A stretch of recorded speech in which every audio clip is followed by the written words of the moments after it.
Welcome back guys. स्वागत है एक बार फिर से आप सभी का आपके अपने चैनल ट्रेजरी ऑफ नॉलेज में। आज हम डिस्कस करेंगे इंडियन जीके और पॉलिटी के कुछ एक महत्वपूर्ण प्रश्न। एचपीयू बीएड एंट्रांस एग्जाम में आपको इन प्रश्नों से काफ़ी हेल्प मिलेगी।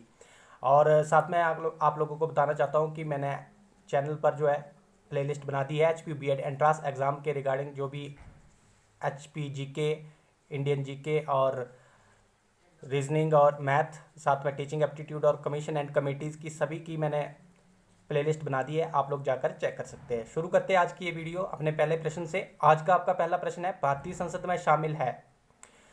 Parliament of India is composed of, जो भारत की संसद है वो किससे बनी होती है? केवल लोकसभा से बनी होती है, केवल राज्यसभा से बनी होती है, लोकसभा और राज्यसभा से बनी होती है, और ऑप्शन डी है आपका लोकसभा, राज्यसभा और राष्ट्रपति से बनी होती है। तो देखिए इसका जो सही आंसर है वो है ऑप्शन डी। जो भारत की संसद है, पार्लियामेंट जिसको कहते हैं, वो बनी होती है आपकी लोकसभा प्लस राज्यसभा प्लस राष्ट्रपति। जब ये तीन कंपोनेंट मिलते हैं, राज्यसभा प्लस लोकसभा और प्लस प्रेसिडेंट, तो बनता है भारत की संसद, मतलब बनती है भारत की संसद। प्रेसिडेंट, ये तीन कंपोनेंट जब मिलते हैं तो भारत की संसद फॉर्म होती है। तो ध्यान रखना है, पेपर में पूछा जाता है, इंपॉर्टेंट प्रश्न है। स्टार लगा देता हूँ यहाँ पर। अच्छा, इनसे कुछ एक महत्वपूर्ण अनुच्छेद भी पूछे जाते हैं जो पेपर में जरूर आते हैं एचपी बीएड एंट्रांस एग्जाम में। तो लोकसभा जो है वो अनुच्छेद 81 में आती है, और अगर मैं राज्यसभा की बात करूँ तो ये आती है आर्टिकल 80 में। ये दोनों ही आर्टिकल बहुत इंपॉर्टेंट है, आप लोगों ने ध्यान रखने हैं। साथ ही अगर मैं बताऊं कि प्रेसिडेंट जो है वो आर्टिकल 52 से, ये मैं अनुच्छेद की बात कर रहा हूँ, 52 से 62 के बीच में जो है भारत के प्रेसिडेंट, भारत के राष्ट्रपति के बारे में बताया गया हुआ है संविधान में।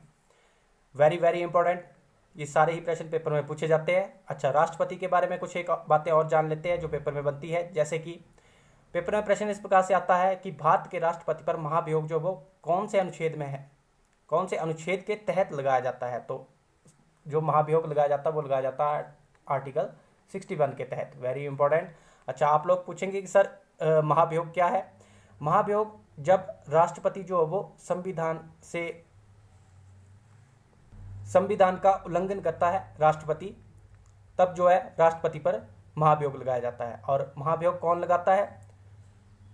संसद के दोनों ही सदन, लोकसभा या राज्यसभा, दोनों में ही जो है राष्ट्रपति पर क्या महाभियोग लगाया जा सकता है। उम्मीद है आप महाभियोग को समझ गए होंगे। महाभियोग क्या होता है? जब राष्ट्रपति जो है संविधान का, भारत के संविधान का अतिक्रमण करता है या उल्लंघन करता है, उसके परे जो है काम करता है, तब जो है भारत के राष्ट्रपति पर क्या लगाया जाता है? महाभियोग लगाया जाता है। वेरी वेरी इंपॉर्टेंट मैं इसको कहूँगा।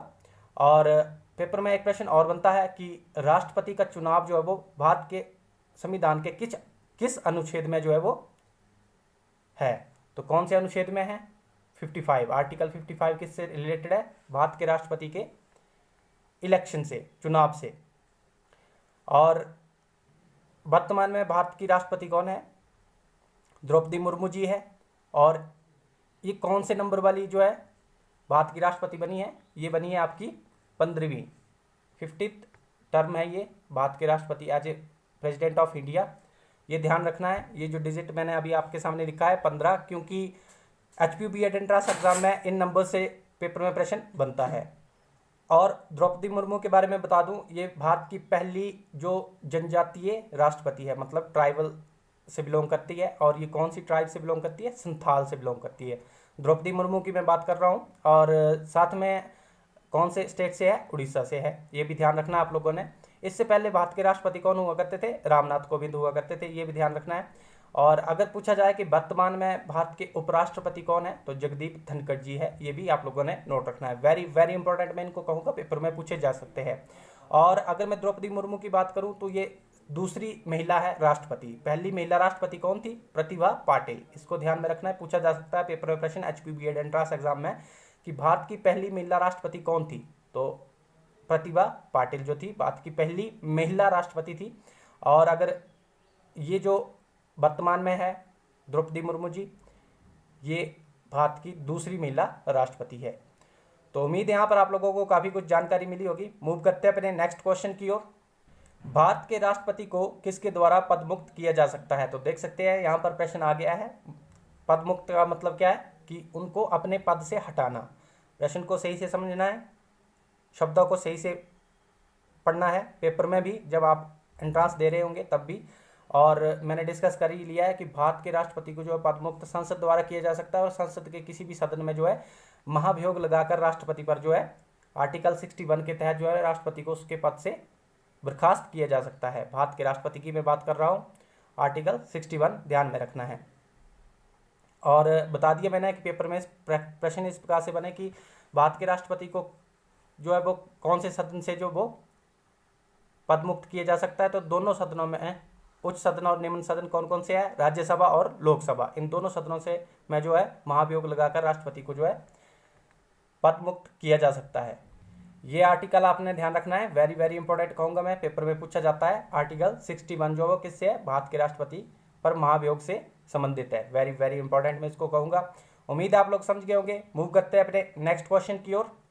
देखिए, एक बात मैं बता देना चाहता हूँ कि जो पिछली बार का HPU BEd एंट्रांस एग्ज़ाम हुआ है उसमें इंडियन पॉलिटी के बहुत सारे प्रश्न आए थे। तो उम्मीद है कर सकते हैं कि इस बार भी जो है इंडियन पॉलिटी से जो है बहुत सारे क्वेश्चन आएंगे। तो इंडियन पॉलिटी को अच्छी तरह से तैयार कर लीजिएगा। आप 2022 का जो है HPU एंट्रांस एग्ज़ाम BEd का उठाकर देख सकते हैं।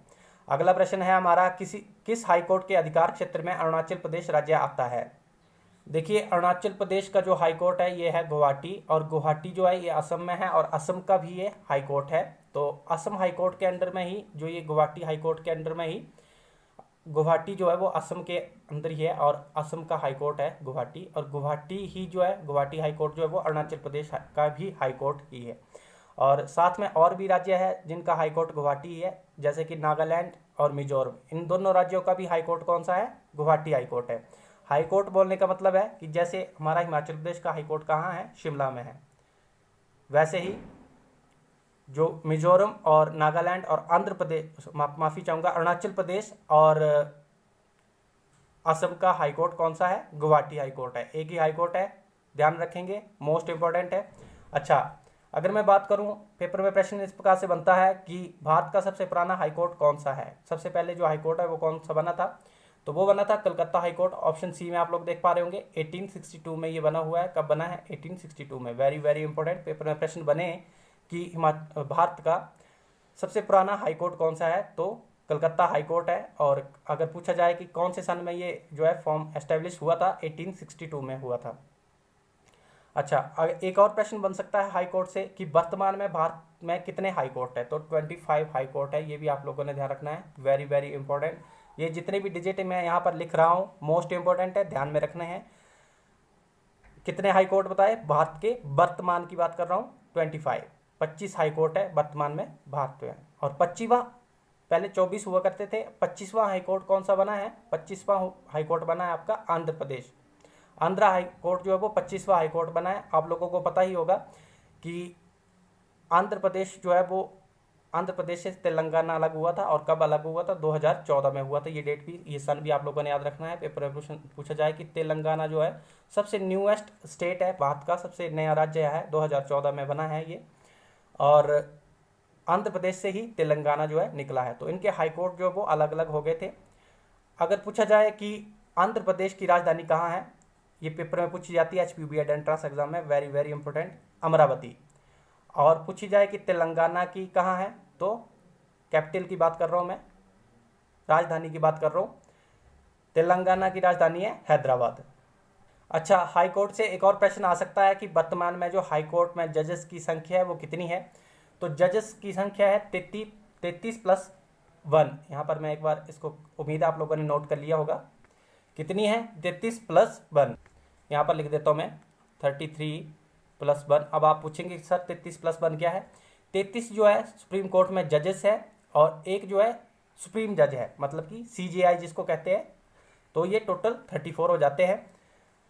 क्या बताया मैंने? 33 जज है, और एक जो है वो क्या है? सुप्रीम जज है, जिसको चीफ जस्टिस ऑफ इंडिया कहते हैं। और वो कौन है? पेपर में प्रश्न बन सकता है कि भारत का चीफ जस्टिस ऑफ इंडिया वर्तमान में कौन है? तो DY चंद्रचूड़। बड़ी बार मैं डिस्कस भी करता रहता हूँ, आप लोग नोट कर लीजिएगा। कौन बताए? DY चंद्रचूड़ जी जो है वो भारत के चीफ जस्टिस ऑफ इंडिया है वर्तमान में, और साथ ही वो 15th मतलब 50वें नंबर के चीफ जस्टिस है। HPUB एंट्रांस एग्जाम में ये जो नंबर से प्रश्न है पूछा जाता है, इसलिए मैं इनको फोकसफुली बताता रहता हूँ। ऐसा कोई मेरा औचित्य नहीं है आपसे बताने का कि ये प्रश्न नहीं आएगा, पेपर में पूछे जाते हैं, इसलिए मैं इनके जो है नंबर बताता हूँ कि कौन से नंबर वाले राष्ट्रपति थे, कौन से नंबर वाले अभी जो CJI हैं, तो इनका भी ध्यान रखना है। कौन बताए 50वें नंबर वाले? DY चंद्रचूड़। मोस्ट इंपॉर्टेंट है, पेपर में पूछा जा सकता है। अच्छा, मैं हाई कोर्ट की बात कर रहा था सबसे पुराने की, तो कोलकाता के बारे में बता दिया मैंने, और बम्बई, ये 3 हाई कोर्ट जो है बहुत पुराने हैं। इनमें से भी सबसे पुराना कलकत्ता हाई कोर्ट था। कौन कौन से? Calcutta high court, Bombay high court और मद्रास हाई कोर्ट। बहुत पहले बन गए हुए हैं 1800 के टाइम में, तो ये नाम इम्पोर्टेंट है, आप लोगों ने ध्यान रखने हैं।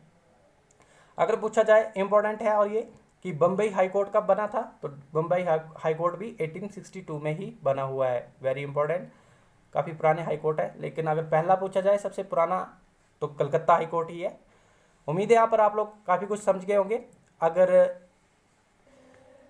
अगर मैं बात करूँ जजेस की रिटायरमेंट एज की, तो 65 ईयर्स होती है। ये भी आप लोगों ने ध्यान रखना है, 65 ईयर्स जजेस की रिटायरमेंट एज होती है। उम्मीद है यहाँ पर आप लोगों को काफ़ी कुछ जानकारी मिली होगी। मूव करते हैं अपने नेक्स्ट क्वेश्चन की ओर। भारत के संविधान की 9वीं अनुसूची को कौन से संशोधन द्वारा जोड़ा गया? ऑप्शन ए है प्रथम संशोधन, ऑप्शन बी है सप्तम संशोधन, ऑप्शन डी है 24th अमेंडमेंट और 44th अमेंडमेंट, डी ऑप्शन है।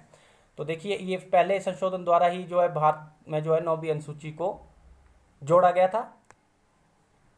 मैं संशोधन के बारे में बता देता हूँ पहले आप लोगों को कि संविधान संशोधन क्या होते हैं। जैसे कि रिफॉर्म किए जाते हैं, कुछ नियम में बदलाव किए जाते हैं, तो संविधान में जो नए नियम ऐड किए जाते हैं उन्हीं को संशोधन कहा जाता है। देखिए, भारत का संविधान जो है वो 26 नवंबर 1949 को 1949 में बनकर तैयार हो गया था, और 26 जनवरी 1950 को जो है भारत का संविधान लागू हो गया था। तो 1951 में ही पहला संविधान संशोधन हो जाता है। 1951 में, 1951 में पूछा भी जा सकता है कि भारतीय पहला संविधान संशोधन कब किया गया था, कौन से सन में हुआ था? 1951 में हुआ था। और क्या हुआ था? भारत के संविधान में जो है 9वीं अनुसूची को जो वो ऐड किया गया था। पहले जो है भारत के संविधान में 8 अनुसूचियां हुआ करती थी, फिर 1951 में संविधान संशोधन होता है और एक अनुसूची, जो 9वीं अनुसूची, उसको ऐड किया जाता है। देखिए, वर्तमान में जो है भारत के संविधान में 12 अनुसूचियां हैं और 22 भाग है। 12 अनुसूचियां और 22 भाग है, तो ये ध्यान रखना है। और 9वीं अनुसूची जो है पहला अमेंडमेंट था भारतीय संविधान में। ये मोस्ट इंपॉर्टेंट प्रश्न है, इसलिए मैं थोड़ा सा जोर डाल के ही आप लोगों को बोल रहा हूँ, क्योंकि यहाँ से प्रश्न जरूर बनता है। अब कंसेप्ट के बेस पर ही बता रहा हूँ। और जो 9वीं अनुसूची है, 9वीं अनुसूची क्या है? आप लोग सोच रहे होंगे सर 9वीं अनुसूची में है क्या? देखिए, पहले 10वीं और 8वीं में आप लोगों को बता देता हूँ, ताकि आप लोग जो है 9वीं अनुसूची को रिलेट कर पाएँ। 10वीं अनुसूची में है दल बदल कानून। दल बदल कानून क्या है कि कोई पॉलिटिशियन एक बार एक पार्टी में कोई पोजीशन होल्ड करता है, किसी भी पार्टी को, मान लीजिए ABC में, तो जब वो दूसरी पार्टी में जो बदल देते हैं ना, कि वो दूसरी पार्टी में चले जाते हैं, तो जब वो दूसरी पार्टी, राजनीतिक पार्टी में चले जाते हैं, तो उनकी जो पोजीशन जो है वो उनके पास नहीं रहेगी। तो यही दल बदल कानून है। यही जो है शेड्यूल अनुसूची 10वीं बोलती है। और 8वीं अनुसूची में क्या है? 8वीं अनुसूची में भारत की 22 भाषाएं हैं। भारत की ऑफिशियल लैंग्वेजेस 22 भाषाएं कितनी हैं? 22 भाषाएं हैं। ये भी ध्यान रखना है, पेपर में प्रश्न इस प्रकार से बनता है कि भारत की ऑफिशियल लैंग्वेजेस कितनी हैं, तो 22 भाषाएं हैं। साथ में ये भी ध्यान रखना है कि 22 भाषाओं का उल्लेख कहाँ किया गया है? भारत के संविधान में 8वीं अनुसूची में किया गया है। और 9वीं अनुसूची किससे संबंधित है? भूमि सुधार से। भूमि सुधार कानून आया था और उसी से संबंधित है आपकी 9वीं अनुसूची, इसको ध्यान में रखना है। देखिए, इससे रिलेटेड एक बहुत ही फेमस केस है, आप जेन्युइनली उसको पढ़िएगा, बहुत इंटरेस्टिंग भी है। केशवानंद भारती केस, और 1973 में आया था। ये पेपर में पूछा भी जाता है कि केशवानंद भारती केस कब आया था? 1973 से में आया था। और ये भी जो है किससे संबंधित है? 9वीं अनुसूची से संबंधित है और भूमि सुधार कानून से संबंधित है। अच्छा, इसमें क्या किया गया था इस केस में? वैसे तो इस केस पर पूरी सेपरेट वीडियो बन सकती है, लेकिन मैं इसका वर्डिक्ट सुना देता हूँ, कुछ जो सुप्रीम कोर्ट ने वर्डिक्ट दिया था। सबसे पहले मैं बता देता हूं कि 9वीं अनुसूची में जो भी विषय डाला जाता है उस पर जो है सुप्रीम कोर्ट में चैलेंज नहीं किया जा सकता उसको। इसको आपने ध्यान रखना है, ये लाइन को। लेकिन जब 1973 में 1973 में केशवानंद भारती केस आया तो इसमें बोला गया कि अगर मौलिक अधिकारों और संविधान की मूल संरचना में अगर का उल्लंघन होता है, कोई कानून बना और वो संविधान के में जो मौलिक अधिकार है और साथ में मूल संरचना को, संविधान की मूल संरचना का उल्लंघन करता है, तो जो 9वीं अनुसूची की जो है वो समीक्षा की जा सकती है। मैंने पहले क्या बताया आप लोगों को कि 9वीं अनुसूची में जो भी विषय होगा उसके ऊपर जो है वो कोई भी चैलेंज नहीं कर सकता है सुप्रीम कोर्ट में कि ये कानून ऐसे नहीं होना चाहिए। अगर कोई भी विषय 9वीं अनुसूची में डाल दिया जाता है तो वो परमानेंट बन जाता है, हमेशा के लिए बन जाता है। सिर्फ जब 1973 में जो ये केशवानंद भारती केस आया था तब जो है इसमें बोला गया था कि अगर इस बात को ध्यान से सुनना है, इन शब्दों को भी ध्यान से सुनना है कि मौलिक अधिकार और संविधान की मूल संरचना का अगर उल्लंघन हो रहा होगा 9वीं अनुसूची के कानून के कारण तो उसमें जो है उसकी जो है समीक्षा की जा सकती है। सिर्फ ये बोला गया था, तो ध्यान रखना है। 9वीं अनुसूची जो है बहुत स्ट्रॉन्ग अनुसूची है, बहुत पावर है इस अनुसूची में। उम्मीद है आप लोग समझ गए होंगे। काफ़ी डीपली और काफ़ी कंसेप्चुअली मैंने आप लोगों को समझाने की कोशिश की है। उम्मीद है आप समझ भी गए होंगे और आप लोगों ने नोट भी कर लिया होगा जितने भी सन यहाँ पर लिखे और जितने भी क्वेश्चन मैंने आप लोगों से शेयर किए हैं। मूव करते हैं अपने नेक्स्ट क्वेश्चन की ओर। भारत का चुनाव आयोग इनमें से किस चुनाव को नहीं करवाता है? देखिए, नहीं करवाता पूछा जा रहा है तो लोकसभा के चुनाव भी चुनाव आयोग जो इलेक्शन कमीशन होता है India, election commission of India जो है करवाता है। राज्यसभा के भी करवाता है। राष्ट्रपति चुनाव भी जो है वो इलेक्शन कमीशन ऑफ इंडिया ही करवाता है। लेकिन स्थानीय निकाय के जो चुनाव होते हैं, जो लोकल बॉडीज के जो इलेक्शंस होते हैं, वो जो है भारत का जो इलेक्शन कमीशन है, चुनाव आयोग है, ये नहीं करवाता है। देखिए, लोकल बॉडी का मतलब है पंचायत इलेक्शन। पंचायत इलेक्शन को जो है वो राज्य चुनाव आयोग ही करवाता है, तो ये आप लोगों ने नोट रखना है।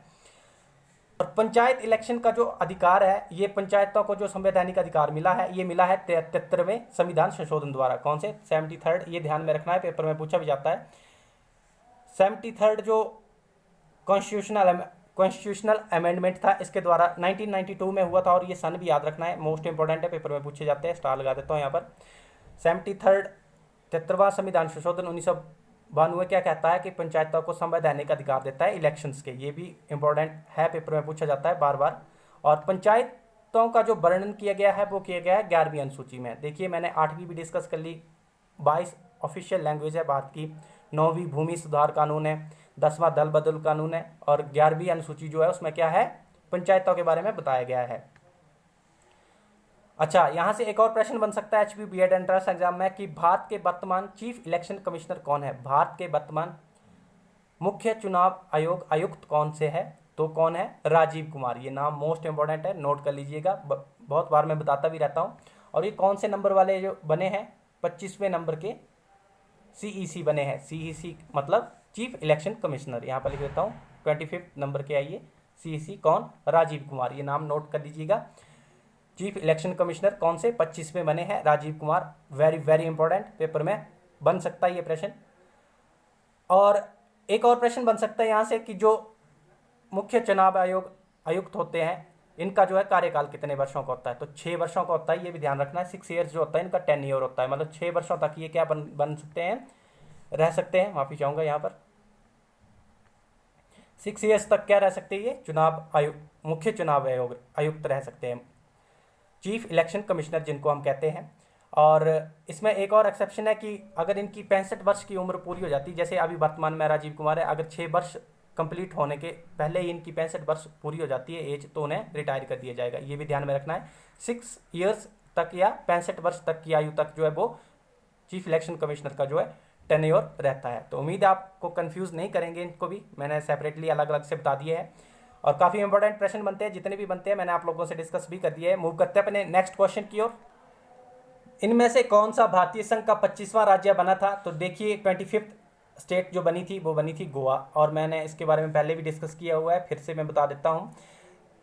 1987 में जो है गोवा जो भारत का 25वां राज्य बना था। अगर पेपर में प्रश्न आया कि हिमाचल प्रदेश जो भारत का कौन सा राज्य बना था, तो हिमाचल प्रदेश की अगर मैं बात करूँ तो वो बना था 18वां राज्य। ध्यान रखना है। माफ़ी चाहूँगा, यहाँ पर मैं लिखना थोड़ा टफ हो जाता है स्क्रीन पर। एचपी जो बना था हिमाचल प्रदेश 18वां राज्य बना था भारत का। Very very important, HP BEd entrance exam में ये प्रश्न पूछा जाता है। 25 जनवरी 1971 को हिमाचल प्रदेश जो है भारत का 18वां राज्य बनता है, नोट रखेंगे। और 1987 में गोवा जो है भारत का 25वां राज्य बनता है। और गोवा को आज़ादी कब मिली थी ये प्रश्न भी आता है, तो 19 दिसंबर, ये पूरी डेट याद रखनी है। गोवा जो 19 दिसंबर को जो है स्वतंत्रता दिवस बनाता है अपना अपना। और किन से आज़ादी मिली थी? पुर्तगालियों से आज़ादी मिली थी। 19 दिसंबर 1961 में जो है गोवा जो है वो आज़ाद हुआ था। वेरी वेरी इंपॉर्टेंट, इसको आप नोट रखेंगे, पेपर में पूछा जाता है। और गोवा जो है भारत का एरिया वाइज सबसे छोटा राज्य भी है। क्षेत्रफल की दृष्टि से सबसे छोटा राज्य कौन सा है? गोवा है। अगर मैं बात करूं एक और जो न्यूएस्ट स्टेट बना था, मैंने पहले भी डिस्कस कर लिया है, तेलंगाना। कब बना था? 2014 में बना था। और ये भारत का 29वां राज्य बना था 2014 में। अभी वर्तमान में भारत के 28 राज्य है, क्योंकि पहले जम्मू कश्मीर राज्य हुआ करता था, अब इसको केंद्र शासित प्रदेश बनाया गया है, तो एक कम हो गया है, तो फिर से जो है 28 राज्य रह गए हैं। और तेलंगाना 29वां राज्य बना था, इसको ध्यान में रखना है।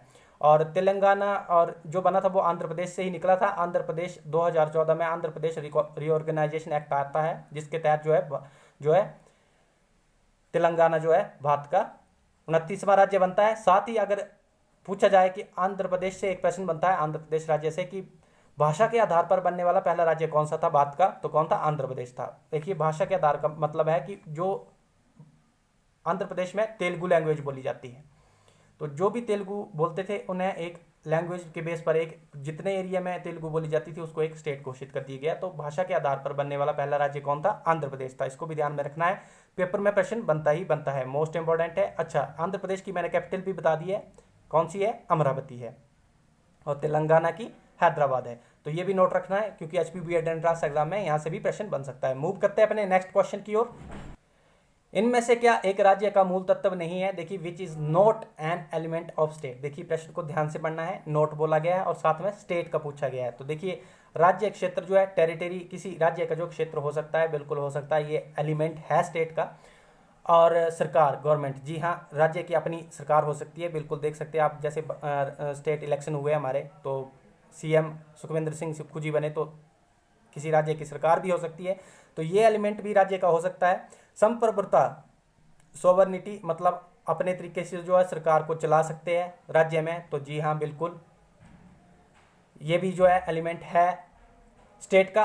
तो नेशनलिज्म जो है, राष्ट्रीयता जो है, स्टेट का एलिमेंट नहीं है। अब आप पूछेंगे कि सर कैसे नहीं है ये? क्योंकि देखिए, राष्ट्रीयता जो है वो किसी देश की होती है, ना कि किसी राज्य की। कभी आप लोगों ने फॉर्म भरा होगा तो उसमें क्या आता है? नेशनलिटी आती है। तो नेशनलिटी में आपको ऑप्शन आते हैं इंडियन, नेपालीज, ऐसे ऐसे करके। तो कहीं वहाँ लिखा होता है कि हिमाचलीज, ऐसा नहीं लिखा होता ना। तो इट मीन्स जो नेशनलिटी जो है वो एलिमेंट नहीं है, किसका? स्टेट का नहीं है। देखिए, यहाँ पर एलिमेंट पूछा गया है कि नहीं है, नोट लिखा हुआ है, फोकस करना है शब्दों को और ध्यान से पढ़ना है प्रश्नों को। तो उम्मीद है आप लोग समझ गए होंगे। मूव करते हैं अपने नेक्स्ट क्वेश्चन की ओर।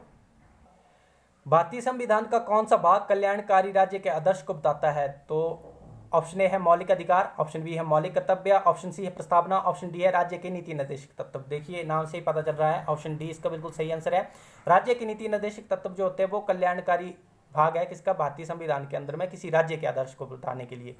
वेरी वेरी इंपॉर्टेंट, नोट कर लीजिएगा। डीपीएसपी इसको शॉर्ट फॉर्म में बताते हैं, अगर आप लोगों को ऐसे शॉर्ट फॉर्म में याद रखना है। DPSP, directive principle of state policies इनको बोलते हैं, राज्य के नीति निर्देशक तत्व। और ये भी प्रश्न आता है कि जो राज्य के नीति निर्देशक सिद्धांत है ये कहाँ से लिए गए हैं? ये लिए गए हैं आयरलैंड से, आयरलैंड देश से लिए गए हैं। और अगर मैं बात करूं डीपीएसपी कहाँ से शुरू होते हैं, आर्टिकल 36 से लेकर आर्टिकल 51 तक। और इससे आगे के आर्टिकल मैंने बता दिए आप लोगों को। आर्टिकल 52 से राष्ट्रपति शुरू होता है और आर्टिकल 62 तक चलता है।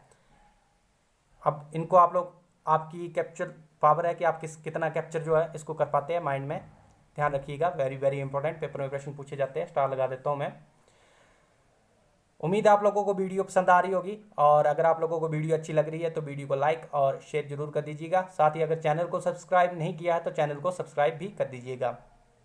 अच्छा, थोड़ी और बात कर लेते हैं डीपीएसपी की। डीपीएसपी है क्या? राज्य के नीति निर्देशक तत्व है क्या? कि राज्य की ड्यूटी है कि राज्य जो है उनको बेसिक मूलभूत सुविधाएं जो है राज्य के जो नागरिक है उनको प्रोवाइड करवाए, जैसे कि शेल्टर हो गया, फूड हो गया, रोटी कपड़ा मकान जिसको कहते हैं। तो ये राज्य नीति निर्देशक के जो तत्व सिद्धांत है इसमें बताया गया हुआ है, आप लोग नोट रखेंगे। वेरी वेरी इंपॉर्टेंट मैं इसको कहूँगा। और अगर पूछा जाए कि डीपीएसपी भारतीय संविधान के कौन से भाग में है, तो चौथे भाग में है, ये भी ध्यान रखना है। कितने भाग बताए मैंने? 22 भाग बताए हुए हैं, 12 अनुसूचियाँ बताई हुई है। तो भारतीय संविधान का जो चौथा भाग है, फोर्थ भाग जो है, उसमें जो है राज्य के नीति निर्देशक तत्वों के बारे में बताया गया है। ये इंपॉर्टेंट है, पेपर में प्रश्न इस प्रकार से बनता है कि राज्य के नीति निर्देशक तत्व भारतीय संविधान के किस भाग में है, इस प्रकार से प्रश्न आ जाता है।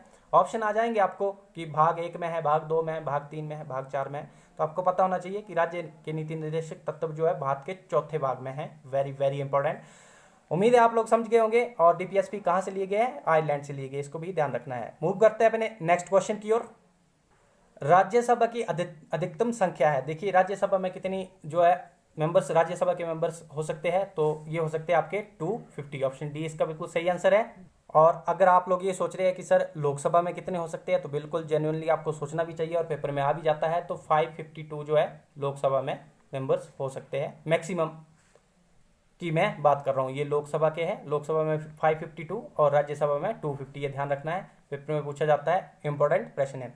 और भी बात कर लेते हैं, जैसे कि अगर पूछा जाए कि राज्यसभा सदस्य बनने के लिए कितनी उम्र चाहिए होती है, तो राज्यसभा का अगर मेंबर बनना है किसी को, तो उसे 30 वर्ष की आयु का होना अनिवार्य है। ये 30 ईयर्स का होना चाहिए जिसको भी राज्यसभा का मेंबर बनना है।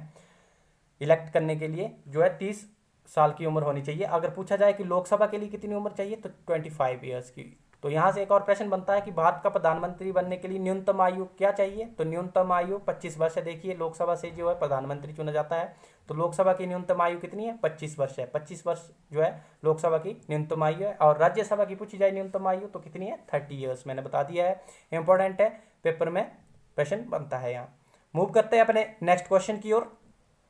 कौन सी याचिका विशेष रूप से भारतीय संविधान में निहित नहीं है? ऑप्शन ए है प्रतिषेध, ऑप्शन बी है परमादेश, ऑप्शन सी है अधिकार पेशा और ऑप्शन डी है व्यादेश। तो देखिए इंजंक्शन जो लिखा हुआ है ये भारतीय संविधान में किसी भी प्रकार की कोई रिट नहीं है। आप लोग सोच रहे होंगे कि सर रिट्स होती क्या है। रिट्स होती है कि जो उच्चतम न्यायालय है, सुप्रीम कोर्ट है, या न्यायालय जो होते हैं वो क्या करते हैं, या हाई कोर्ट जिनको बोलते हैं, ये जो है आदेश देते हैं कि अगर कोई व्यक्ति जो है अपना काम नहीं कर रहा है, कोई सरकारी एम्प्लॉय है, वो अपने काम को सही से नहीं कर रहा है, तो उसके लिए जो है आदेश देता है कोर्ट की आप जो अपने काम को सही से करिए। या हो सकता है कि कोई अपने काम से परे काम कर रहा हो, मतलब अपनी जितनी अथॉरिटी है पर्सन की उससे अलग काम कर रहा हो, कोई सरकारी एम्प्लॉई और वो अपने अथॉरिटी से अलग काम कर रहा है। मान लो एक कोई पियून है और वो प्रिंसिपल के साइन कर रहा है, तो वो उसके अधिकार क्षेत्र में नहीं है, एक पियून प्रिंसिपल के साइन नहीं कर सकता है। तो इन्हीं को जो है वो रिट्स कहा जाता है, रिट्स लगाई जाती है। और ये भारतीय संविधान में 5 प्रकार की रिट्स है, इसको भी ध्यान रखना है। कितनी रिट्स है, 5 प्रकार की रिट्स है। 3 यहाँ पर लिखी हुई है, प्रोहिबिशन, 1 प्रतिषेध जिसको कहते हैं हिंदी में मैंडेमस, परमादेश जिसको कहते हैं हिंदी में क्यू वारंटो, अधिकार परीक्षा जिसको कहते हैं हिंदी में। 3 ये होगी, 2 कौन सी बच रही है, और हबस कॉपस चौथी, और 5वीं है उत्प्रेषण जिसको सेरिटोरी या सेरिशरी भी कहते हैं। तो ये 5 प्रकार की रिट्स है भारतीय संविधान में मेंशन, ध्यान रखिएगा। ये व्यादेश जो है ये किसी भी प्रकार की कोई रिट नहीं है और यहाँ पर नहीं ही पूछा गया है पेपर में, इसको नोट रखना। ये देखिए नोट लिखा हुआ है कि इनमें से कौन सी नहीं है। तो ये 3 तो थी और व्यादेश जो है वो नहीं है, और 5 रिट्स है टोटल, ये भी ध्यान रखना। वेरी वेरी इंपॉर्टेंट कहूँगा मैं इसको। उम्मीद है आप लोग समझ गए होंगे। रिट्स के बारे में मैंने आप लोगों को बता दिया कि रिट्स क्या होती है। मूव करते हैं अपने नेक्स्ट क्वेश्चन की ओर। माफ़ी चाहूँगा, ये आज का आखिरी प्रश्न भी था और वीडियो काफ़ी लंबी हो गई है। अगर आप लोगों को वीडियो अच्छी लगी है तो वीडियो को लाइक, शेयर और सब्सक्राइब साथ में चैनल को कर दीजिएगा। Thank you so much.